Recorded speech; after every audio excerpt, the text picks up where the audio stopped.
சிறுபான்மை நலன்களை பாதுகாக்கும் அரசாக செயல்பட்டு வரும் தமிழக முதல்வர் கோவையில் உள்ள இஸ்லாமிய மக்களின் பல்வேறு கோரிக்கைகளை பரிசீலிக்க தனி கவனம் செலுத்த வேண்டும் என்று கோவை மாவட்ட அனைத்து ஜமாத் அமைப்பினர் தெரிவித்துள்ளனர். சமீபத்தில் கோவையைச் சேர்ந்த ஐக்கிய ஜமாத் பொதுச் செயலாளரும் அதிமுகவைச் சேர்ந்த சிடிசி ஜப்பார் பாஜக கூட்டணியில் இஸ்லாமியர்கள் ஆதரவு குறித்து சர்ச்சை குறித்து தெரிவித்தார். இதுகுறித்து இஸ்லாமியர்களிடையே பெரும் அதிர்ச்சியை ஏற்படுத்திய நிலையில் ஜப்பார் உடனடியாக ஐக்கிய ஜமாத் பொறுப்பிலிருந்து நீக்கப்பட்டார். இந்நிலையில் கோவை மாவட்ட அனைத்து ஜமாத் சார்பாக நடைபெற்ற செய்தியாளர்கள் சந்திப்பில் ஜமாத் தலைவர் முகமது அலி செய்தியாளர்களிடையே பேசினார். அப்போது பேசிய அவர், கடந்த 30 வருடங்களுக்கு மேலாக கோவையில் நடைபெற்ற பல்வேறு துயர சம்பவங்களில் காவல்துறை மற்றும் மாவட்ட நிர்வாக அதிகாரிகள் இணக்கமாக நடந்துள்ளதாக சுட்டிக்காட்டிய அவர், ஆனால் தற்போது நிலை தலைகீழாக இருப்பதாக வேதனை தெரிவித்தார். இஸ்லாமிய ஜமாத் மக்களின் கோரிக்கைகளை சரிவர பரிசீலிப்பது இல்லை என்று கூறிய அவர், தமிழக முதல்வர் கோவை மாவட்ட இஸ்லாமிய மக்களின் கோரிக்கைகள் மற்றும் நிலைகளை ஆய்வு செய்ய தனி செயலாளரை நியமித்து குறைகளை கேட்க வேண்டும் என்று கோரிக்கை விடுத்தார். தொடர்ந்து பேசிய அவர், இஸ்லாமிய வேதங்களை படித்த அறிஞர்களாக அறியப்படும் ஆலிம்கள் என்பவர்கள் தங்களை தரம் தாழ்த்தி நடந்து கொள்வதற்கு தமது கண்டனங்களை பதிவு செய்வதாக அவர் கூறினார். மேலும் ஐக்கிய ஜமாத் பொதுச் செயலாளர் சிடிசி ஜப்பார் கூறிய கருத்து அவர் கட்சி சார்ந்த கருத்து பதிவு என கூறிய அவர், இதில் ஜமாத் அவர் மீது நடவடிக்கை எடுத்திருப்பதாக கூறினார். இந்த சந்திப்பின் போது கோவை மாவட்ட அனைத்து ஜமாத் நிர்வாகிகள் ஹஜ்ரத் அப்துல் ரஹ்மான், சுக்ருல்லா பாபு, பசுலுர் ரஹ்மான் ஆகியோர் உடன் இருந்தனர். ஆனாலும் சமீப காலமாக எங்களுக்குன்னு சில விஷயங்கள் கோவை மாவட்டத்தை பொறுத்தவரையில சற்று பின்னடைவு ஏற்பட்டு போயிருக்கிறது.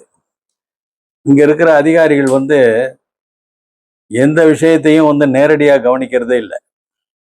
மாவட்ட ஆட்சித் தலைவரும் சரி, மாநகராட்சி ஆணையரும் சரி, இவர்களெல்லாம் கீழே இருக்கிறவங்க எழுதி வைக்கிறத கையெழுத்து போடுற அளவுல தான் இருக்கிறாங்க. ஆக எங்களுடைய கோப்புகள் எல்லாம் பின்னடைவா இருக்குது. இந்த விவரத்தை நாங்க முதல்வர் அவர்கள்ட்டே தெரிவிச்சிருக்கிறோம். இந்த மாதிரி இருக்குன்னா அவர்கிட்ட கொடுத்த அந்த பெட்டிஷனே கூட இங்க கடைசியில சம்பந்தம் இல்லாத ஒரு துறைக்கு அனுப்பப்பட்டிருக்கிறது. இவைகளெல்லாம் நம்ம சொல்றது, நமக்கு தலைமைச் செயலாளர் முருகானந்தம் அவர்கள் நமக்கு ரொம்ப நெருங்கியவர், அவர்கிட்டயும் சொல்லியிருக்கிறோம். முதல்வருடைய செயலாளர் உமாநாத் அவர்கள், டாக்டர் உமாநாத் அவர்கள், அவர் நமக்கு தெரிஞ்சவர் தான், அவர்கிட்டயும் நம்ம சொல்லியிருக்கிறோம். இருந்தாலும் இவைகளெல்லாம் நடப்புக்கு வரல. இங்க இருக்கிற முக்கியமான மாவட்ட ஆட்சித்தலைவருடைய பிரதானமான நடவடிக்கைகள் எங்களுக்கு சாதகமா இல்லைங்கிறது வருத்தப்பட வேண்டிய விஷயம்தான். இந்த பள்ளிவாசல் விவகாரம், அனுமதி விவகாரத்தை பத்தி 2 நாட்களுக்கு முன்னதான் நமது சிறுபான்மையினர் துறை அமைச்சர் ஆவடி நாசர் அவர்கள் பேசியிருக்காரு. சட்டமன்றத்துல ஒரு மகிழ்ச்சி தரும் விஷயத்தை அறிவிச்சிருக்கிறாரு. அதாவது, யாரு இந்த பள்ளிவாசலுக்கு அனுமதிக்கு இடைஞ்சல் பண்றாங்களோ அவர்கள் மீது நாங்கள் நடவடிக்கை எடுப்போம் அப்படின்னு சொல்லியிருக்காரு. அது ரொம்ப நாளா நாம சொல்லியிருக்கிறோம். 2011 உமாநாத் அவர்கள் காலேஜ் புதூர்ல ஒரு பள்ளிவாசலுக்கு அனுமதி கொடுத்தத ஒரு 10-50 பேர் சேர்ந்து எதிர்ப்பு தெரிவித்து அடுத்த அதிமுக ஆட்சியில் அதை நிறுத்திட்டாங்க.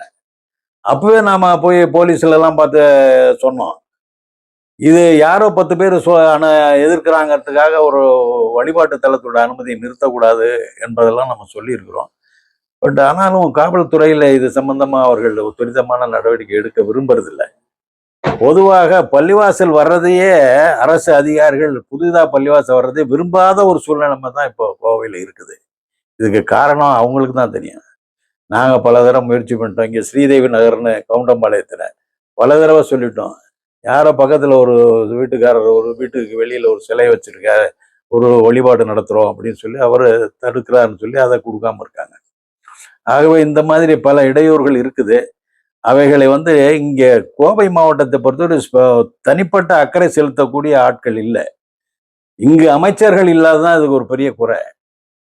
இரவலாக ஒரு 2 பேர் வர்றாங்க, வந்துட்டு உடனே போயிடுறாங்க. அவங்கள்ட்ட கொண்டு போய் நம்ம கொடுக்குற பெட்டிஷன்லாம் பெண்டிங்ல தான் இருக்கு. அது நடைமுறைக்கு வர்றதே இல்லை. இவைகளெல்லாம் நமக்கு வருத்தம் அளிக்கக்கூடிய விஷயமா இருந்தாலும் திமுகவையும் அதன் கூட்டணி கட்சிகளையும் நம்ம வலுவா ஆதரிக்கிறோங்கிற ஒரு முக்கியமான விஷயம் அதுல இருக்கு. நாம எந்த பின்னடைவும் நம்ம அதில் ஏற்படுத்தலை. ஆகவே நாம முதல்வருடைய கவனத்துக்கு கொண்டு போக வேண்டியது, கோவை மாவட்டத்தை பொறுத்த வரைக்கும் ஒரு தனி செயலாளர் இங்கே அனுப்பிச்சு எங்களுடைய குறைகளை கேட்பதற்காக அவர் ஏதாவது செய்யணுங்கிறது தான் எங்களுடைய கோரிக்கை.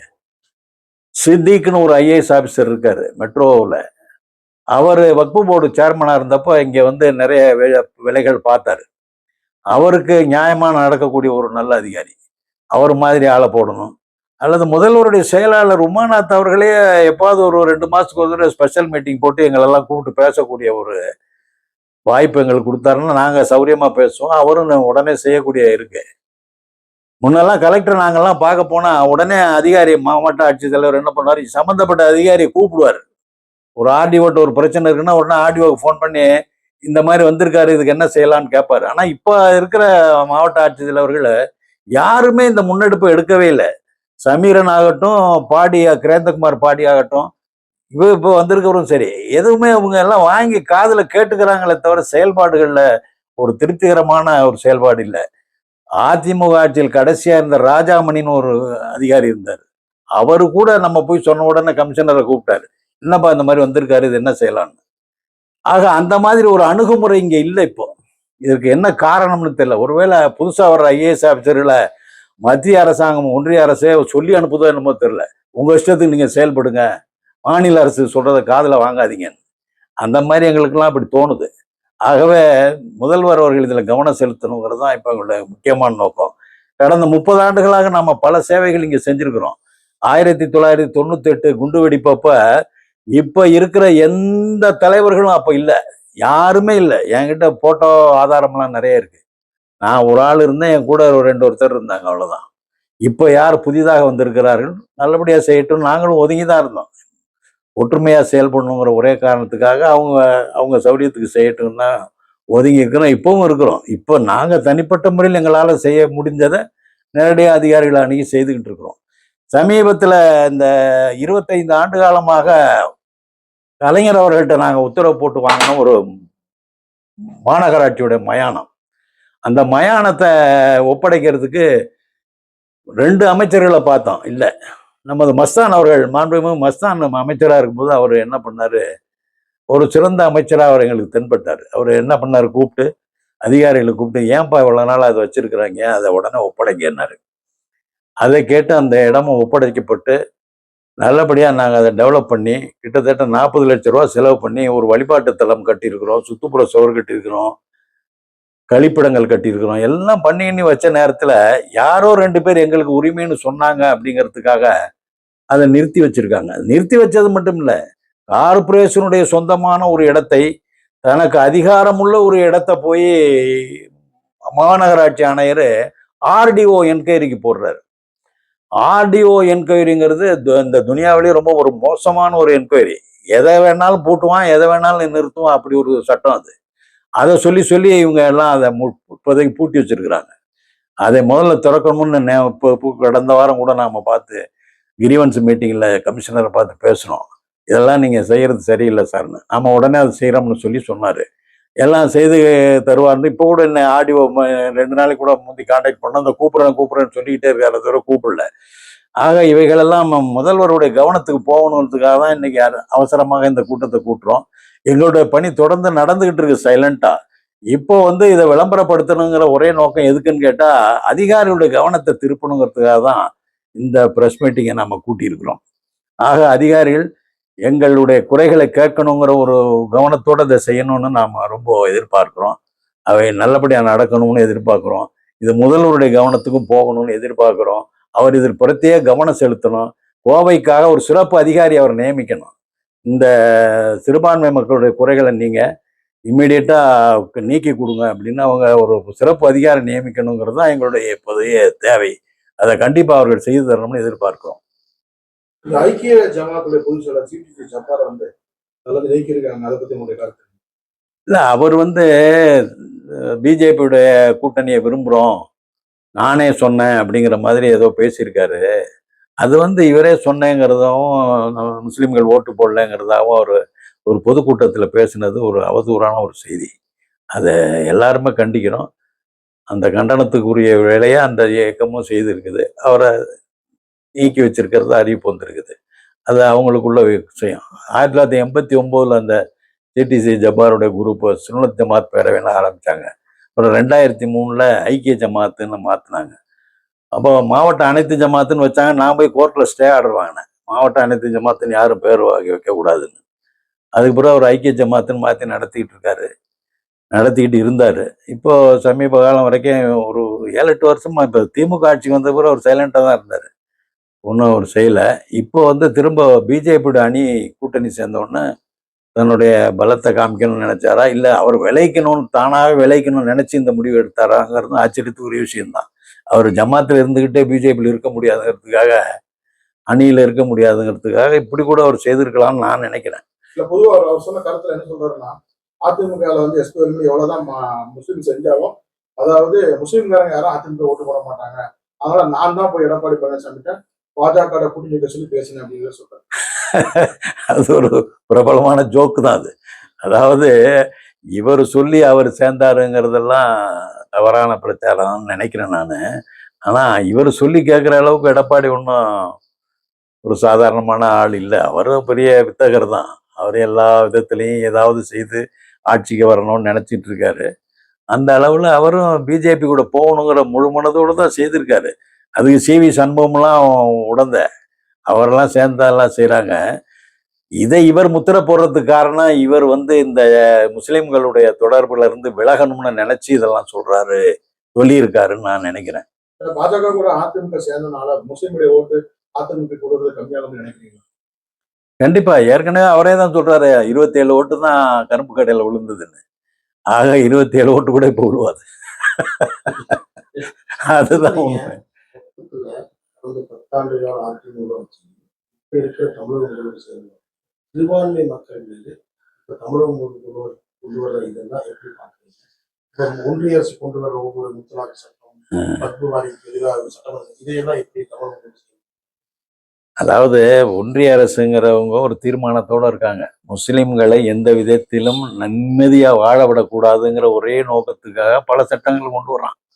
இதுல முத்தலாக் சட்டம் மொத்தமே இந்தியா முழுமையும் 450 வழக்கு தான். 450 வழக்குக்காக என்னுடைய முஸ்லீம் சகோதரிகளுக்கு நான் நன்மை பண்றேன்னு சொல்லி அந்த திட்டத்தை கொண்டு வந்தார். இப்போ கூட சுப்ரீம் கோர்ட்ல கேட்குறாங்க, மொத்தம் இந்தியா பூரா அந்த வழக்கு எத்தனை கொண்டு வான்னு. இது வரைக்கும் அவங்க கணக்கு கொடுக்கல. ஆக பொதுவாக முஸ்லீம்களுக்கு எதிரான சட்டத்தை கொண்டு வருவது பாஜக ஒரு ஆர்வத்தோடு செயல்படுது. அந்த வகையில் தான் அந்த வக்பு திருத்த சட்டமும் அவைகள்லாம் கூட முஸ்லீம்களுக்கு எதிர்ப்பானது தான். அதை இவங்க சாதகமாக சொல்கிறாங்கங்கிறதுக்காக இல்லை. 10 ஆண்டு அதிமுக ஆட்சியிலையும் நாங்கள் ஒன்றும் பெருசாக சாதகம் அடையலை. தொடர்ந்து இப்போ இந்த 4 ஆண்டுகளாகவும் நாங்கள் அதே மாதிரி நீடிக்கிறத தான் பார்க்குறோம். எங்களுக்கு ஒரு தீவிரமான ஒரு ஆதரவான ஒரு நடவடிக்கைகள் நம்ம திமுக அரசாங்கத்தில் நடக்கலைங்கிறத எங்களுக்கு ஒரு கவலை அளிக்கும் விஷயமா தான் இருக்குது கோவையை பொறுத்த வரைக்கும். மற்ற இடங்கள்ல எப்படி இருக்கும், மஸ்தான் இருக்கிறப்பாவது 2 ஒரு விஷயத்தை செய்யறதுக்காக ஒரு தோது இருந்தது. அதிகாரிகளை கூப்பிட்டு பேசினார், இதை செய்ய அதை செய்யணும். ஆனா இவங்க இப்ப இருக்கிற மினிஸ்டர்கள் யாருமே அதை சொல்றது இல்லையே. செந்தில் பாலாஜிட்டே நான் 4 தடவை ஒரு பெட்டிஷனை கொடுத்தேன், அவர் என்ன பண்ணாருன்னு தெரியலையே. இப்போ கூட லேட்டஸ்டா ஒரு நோம்பு கஞ்சி ஃபங்க்ஷன்ல பார்த்து கொடுத்தேன், அவர் என்ன பண்ணாருன்னு தெரியல. ஆக அதிகாரிகளையும் அமைச்சர்களையும் நம்ம பார்த்துக்கிட்டு தான் இருக்கிறோம். செயல்பாடுகள் எங்களுக்கு ஆதரவா இருக்கிறதா இதுவரைக்கும் தெரியல. நான் பர்சனலாகவே உமாநாத் சார்கிட்ட சொன்னேன், முருகானந்தம் சார்ட்டையும் சொன்னேன், சரி நம்ம பார்க்கலாம், இது ஏதாவது பண்ணலாம். ஆனால் முருகானந்தம் சார் இப்போ பேசியிருக்காரு கமிஷனர்கிட்ட இந்த மயானத்தை பற்றி, இது உடனே ஒப்படைங்கன்னு சொல்லியிருக்கிறதா கமிஷனர் என்கிட்ட சொன்னார். ஆனால் ஒப்படைக்கலை இன்னும். ஆகவே இந்த சூழ்நிலைமை எங்களுக்கு என்னன்னு கேட்டால், பிரத்யேகமாக ஒரு அதிகாரி இருந்து மாவட்ட ஆட்சித்தலைவர் மாநகராட்சி ஆணையர் 2 பேரும் நேரடியாக எங்களுடைய குறைகளை செய்யறதுக்கு முன் வரணுங்கிறது தான் நம்மளுடைய கோரிக்கையை. போலீஸ் அதிகாரிகளை பொறுத்தவரையிலும் பழைய பாலகிருஷ்ணன் ஆகட்டும், இப்போ இருக்க சரவண சுந்தர் ஆகட்டும், அவங்களால முடிஞ்சது செய்கிறாங்க. அது நமக்கு ஒரு பெரிய சாதகமான சூழ்நிலைமை தான். ஆனால் இந்த மாநகராட்சி மாவட்ட ஆட்சி தலைவர் ரெவென்யூ போர்டெல்லாம் நமக்கு ஒன்றும் சாதகமாக இல்லை. விஜய் இஸ்லாமியர்கள் அதிகம் பேர் சப்போர்ட் பண்ணுறாங்க. ஆலிம்கள் கூட விஜய் கட்சியில மாதிரி ஒரு ஆலிம் அணியும் மாதிரிலாம். ஆமா ஆமா ஆமா ஒரு ஜமாத் தலைவர். ஆமா, அது நாங்கள் ஒரு மோசமான சூழ்நிலைமையாக தான் எதிர்பார்க்குறோம். அதாவது விஜயுடைய அணி உலமாக்கள் அணியும் சரி, இப்போ திமுக சார்பாக உலமாக்களுக்கு கொடுத்த உதவி நிதியும் சரி, இவைகள்லாம் உலமாக்களுடைய மதிப்பை குறைக்கிறதா தான் நாங்கள் பார்க்குறோம். உலமாக்களுக்கு இது அதை சௌரியம் பண்ணுறாங்கங்கிறதா எங்களுடைய கருத்து இல்லை. உலமாக்களுடைய மதிப்பை குறைப்பதாகத்தான் நாங்கள்லாம் பார்க்குறோம். அவங்கெல்லாம் இதுக்கெல்லாம் போகக்கூடாது. அவர்கள் வந்து மக்களுக்கு உபதேசிக்கக்கூடிய ஒரு கடமையில் இருக்கிறவங்க. அரசியல் சார்பான எந்த நடவடிக்கைகள் ஈடுபடுவதும் அதற்கு ஆதரவான செயல்களை செய்வதும் நாங்கள் ஆதரிக்கலை. ஓகே.